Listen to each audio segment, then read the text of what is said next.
ಆಧುನಿಕ ಕುಟುಂಬವು ಸಂಪೂರ್ಣವಾಗಿ ಶಿಥಿಲಗೊಳ್ಳುತ್ತಿರುವ ದಾರುಣವಾದ ಸ್ಥಿತಿ ನಾವಿಂದು ಎಲ್ಲ ಕಡೆಗಳಲ್ಲಿ ಕಾಣುತ್ತಿದ್ದೇವೆ. ಮನುಷ್ಯನು ಈ ತನಕ ಉಳಿಸಿಕೊಂಡು ಬಂದಿರುವ ಕುಟುಂಬ ಅದು ಸಂಪೂರ್ಣವಾಗಿ ಹದಗೆಡುತ್ತಾ ಇದೆ. ಕಳೆದ ಕಾಲಗಳಲ್ಲಿ ಮನುಷ್ಯನ ಮನೆಗಳು ಎಷ್ಟೋ ಕಿಲೋಮೀಟರ್ ಗಟ್ಟಲೆ ದೂರದಲ್ಲಾಗಿತ್ತು. ಆದರೆ ಇಂದು ಅತ್ಯಾಧುನಿಕ ಕಟ್ಟಡಗಳ ಮೂಲಕ, ಅಭಿವೃದ್ಧಿಗೊಳ್ಳುತ್ತಿರುವ ಸಿಟಿಗಳ ಮೂಲಕ, ದೊಡ್ಡ ದೊಡ್ಡ ಫ್ಲಾಟ್ಗಳ ಮೂಲಕ ಮನುಷ್ಯನ ಮನೆಗಳು ಎಷ್ಟೋ ಹತ್ತಿರವಾಗಿದೆ.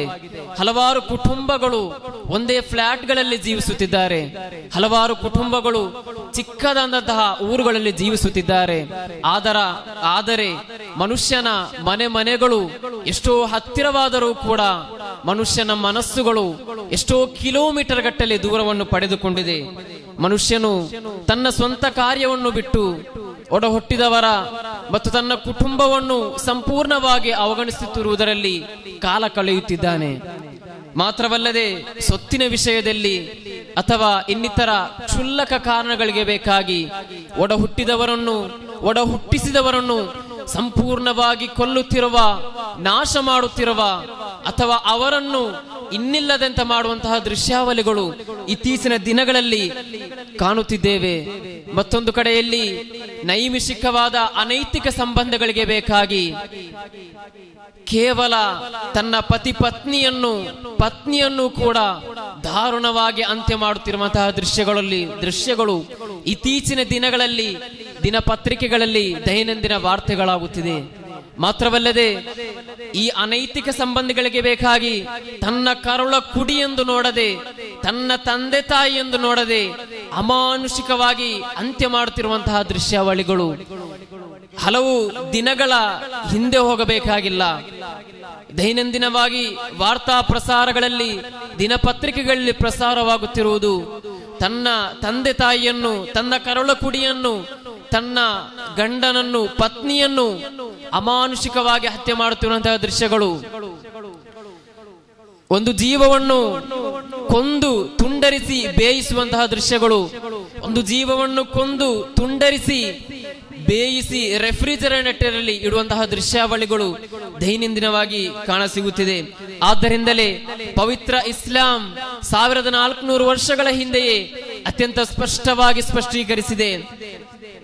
ಮಾತ್ರವಲ್ಲದೆ ಪ್ರವಾದಿ ಸಲ್ಲಲ್ಲಾಹು ಅಲೈಹಿ ವಸಲ್ಲಮರು ಒಂದೊಳ್ಳೆಯ ಕುಟುಂಬ ಜೀವನವನ್ನು ಜೀವಿಸುವುದರ ಮೂಲಕ, ಒಂದೊಳ್ಳೆಯ ದಾಂಪತ್ಯ ಜೀವನವನ್ನು ಜೀವಿಸುವುದರ ಮೂಲಕ ಈ ಪ್ರಪಂಚಕ್ಕೆ, ಈ ಜಗತ್ತಿಗೆ ಇಂದು ಕೂಡ ಮಾದರಿಯೋಗ್ಯ ಪುರುಷರಾಗಿದ್ದಾರೆ. ನಾವು ಇತ್ತೀಚಿನ ದಿನಗಳಲ್ಲಿ ಸೈಕಾಲಜಿಸ್ಟ್ಗಳು, ಕೌನ್ಸಿಲಿಂಗ್ ದಾರರು ಪ್ರವಾದಿ ಸಲ್ಲಲ್ಲಾಹು ಅಲೈಹಿ ವಸಲ್ಲಮರ ಚರ್ಯೆಯನ್ನು ಕುಟುಂಬಗಳು, ದಾಂಪತ್ಯಗಳು ಬಿರುಕುಗೊಂಡಂತಹ ಸಂದರ್ಭದಲ್ಲಿ ಪ್ರಯೋಗಿಸಿ ನೋಡುತ್ತಿದ್ದಾರೆ.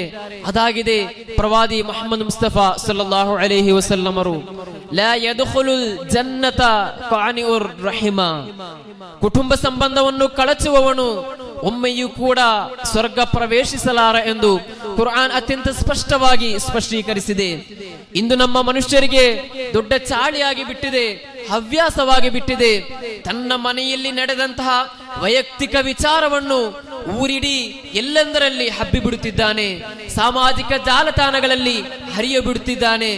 ಆ ಒಂದು ಕೃತ್ಯಗಳು, ಅಂತಹ ಒಂದು ದೃಶ್ಯಾವಳಿಗಳು ಸಾಕು ನಮ್ಮ ಕುಟುಂಬಗಳು ಸಂಪೂರ್ಣವಾಗಿ ಹದಗೆಡಲು. ಕುಟುಂಬ ಸಂಬಂಧವನ್ನು ಭದ್ರಪಡಿಸುವ ಬಗ್ಗೆ ಕುರ್ಆನ್ ಹಲವಾರು ಕಡೆಗಳಲ್ಲಿ ಪ್ರಸ್ತಾಪಿಸಿದೆ. ಇದೆಲ್ಲವೂ ಕೂಡ ನಮ್ಮ ಮನೆಗಳಲ್ಲಿ, ನಮ್ಮ ಪ್ರತಿಯೊಂದು ಮನೆಗಳಲ್ಲೂ ಕೂಡ ನಾವು ಕಾಣುತ್ತಿದ್ದೇವೆ. ಆದರೆ ಇಂದು ಮನುಷ್ಯನು ತಾನಾಯಿತು, ತನ್ನದಾಯಿತು ಎಂದು ಕುಟುಂಬವನ್ನು ಸಂಪೂರ್ಣವಾಗಿ ನಾಶ ಮಾಡುತ್ತಿರುವುದರಲ್ಲಿ ತನ್ನ ಜೀವನವನ್ನು ವ್ಯಯಿಸುತ್ತಿದ್ದಾನೆ. ಪ್ರೀತಿಯ ಸ್ನೇಹಿತರೆ, ಜಗತ್ತಿಂದು ಎಲ್ಲಾ ವಿಷಯಗಳಲ್ಲೂ ಕೂಡ ಮುಂದುವರಿದಿದೆ. ಮನುಷ್ಯನು ಬೆಳೆದು ಬಿಟ್ಟಿದ್ದಾನೆ. ಮಂಗಳದ ಅಂಗಳದಲ್ಲಿ ವಿಸ್ಮಯಗಳನ್ನು ಸೃಷ್ಟಿಸುತ್ತಿದ್ದಂತಹ ಮನುಷ್ಯ ಇಂದು ಚಂದ್ರನಲ್ಲೂ ಕೂಡ ತಲುಪಿಬಿಟ್ಟ.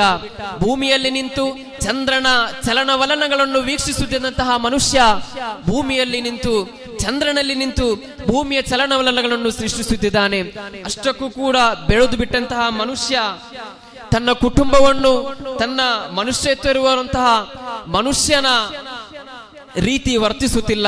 ತನ್ನ ತಂದೆ ತಾಯಿಯರಿಗೆ ಕೊಡಬೇಕಾದಂತಹ ಬೆಲೆಯನ್ನು ಕೊಡುತ್ತಿಲ್ಲ, ಕೊಡಬೇಕಾದಂತಹ ಗೌರವವನ್ನು ಸರಿಯಾಗಿ ಕೊಡುತ್ತಿಲ್ಲ. ತನ್ನ ಪತಿ ಪತ್ನಿ ಮಕ್ಕಳನ್ನು ನೋಡಿಕೊಳ್ಳುವಂತಹ ರೀತಿ, ಅವರನ್ನು ಪ್ರೀತಿಯಿಂದ ನೋಡುತ್ತಿಲ್ಲ. ಇದೆಲ್ಲವೂ ಕೂಡ ಬೆಳೆಯುತ್ತಿರುವ ಆಧುನಿಕ ಯುಗಕ್ಕೆ ಅತ್ಯಂತ ದೊಡ್ಡ ನಾಶವಾಗಿದೆ ಎಂದು ಹೇಳಿದರೆ ತಪ್ಪಾಗಲಾರದು. ಕುಟುಂಬ ಜೀವನದ ವೈಫಲ್ಯ ಮನುಷ್ಯನ ನೆಮ್ಮದಿಯನ್ನು ಕೆಡಿಸಿದೆ. ಹಲವಾರು ಪಾಶ್ಚಾತ್ಯ ರಾಷ್ಟ್ರಗಳು ಎಲ್ಲಾ ವಿಷಯಗಳಲ್ಲಿ ಮುಂದುವರಿದರೂ ಕೂಡ ಅವರಿಗೆ ನೆಮ್ಮದಿ ಎಂಬಂತಹ 3 ಪದ ಲಭಿಸುತ್ತಿಲ್ಲ. ಮನುಷ್ಯನು ನೆಮ್ಮದಿಗೆ ಬೇಕಾಗಿ ಹಣವಿದ್ದರೂ, ಸಂಪತ್ತಿದ್ದರೂ, ತನ್ನ ಅಕೌಂಟ್ಗಳಲ್ಲಿ ಕಂತೆಗಟ್ಟಲೆ ಹಣವಿದ್ದರೂ ಕೂಡ ನೆಮ್ಮದಿಗೆ ಬೇಕಾಗಿ ಅಲೆದಾಡುತ್ತಿದ್ದಾನೆ.